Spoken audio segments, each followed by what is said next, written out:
¿A ustedes de los que más duro le han dado en estos días o no? Y lo digo en el buen sentido. ¿Qué ha hecho y no hablar el ministro?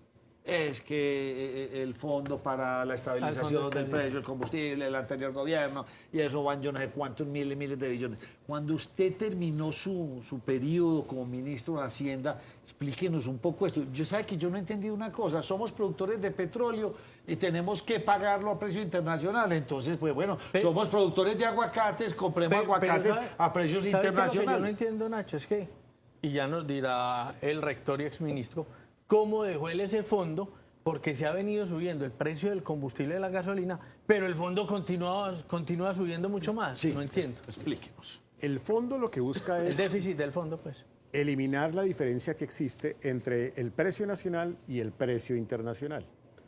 En Colombia nosotros no seguimos para llegar a las estaciones de servicio el precio internacional con la gasolina. ¿Por qué no? Porque ese precio internacional es muy volátil. ¿Por qué tomamos el precio internacional? Porque nosotros importamos un porcentaje significativo de gasolina. ¿Qué tan significativo? Cerca del 30%, un poco más. Casi entre el 30 Y en el caso de 40%. la CPM. Lo mismo, lo mismo, exactamente lo mismo. Eso significa que nosotros tenemos que reconocerle a alguien que está importando. ¿Quién importa el combustible? En una gran proporción, Ecopetrol. Ecopetrol no puede salir a venderle al gobierno, por más de que sea del gobierno, al precio local, como muchos lo proponen. ¿Por qué razón no lo puede hacer? Porque Ecopetrol está en la Bolsa Internacional de Nueva York y tiene que responder a criterios de gobierno corporativo internacional. El día en que vendan a un precio inferior, pues van a decir los inversionistas en el mundo qué es lo que está pasando allá. Y los minoritarios se van a ver perjudicados. Los minoritarios somos todos nosotros que van a decir por qué están vendiendo menos si deberían vender a un precio más alto. Esa es la razón. Entonces, el fondo lo que busca es evitar permitir que el país pueda tener precios locales distintos de los precios internacionales que son muy volátiles y muy altos. Para ese propósito es que existe el fondo.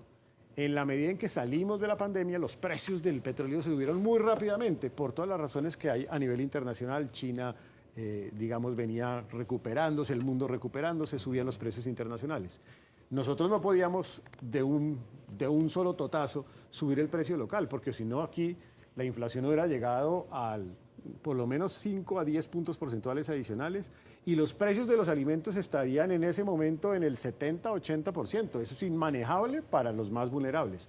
Es decir, seguimos el criterio que siguieron más de 17 países en el mundo, incluidos los desarrollados y subdesarrollados, subsidie o baja impuestos. Aquí entonces se subsidió por un periodo de tiempo. Cuando nosotros dejamos el gobierno, todavía estaba el diferencial de precio, éramos conscientes de esa realidad, lo que se debía por lo que se había sucedido en el pasado, se pagó 14 billones y dejamos entre el presupuesto del 23 y el marco fiscal del 24 y del 25 poco más de 28 billones de pesos proyectados, estructurados, garantizados de que se podían cumplir con los presupuestos siguientes.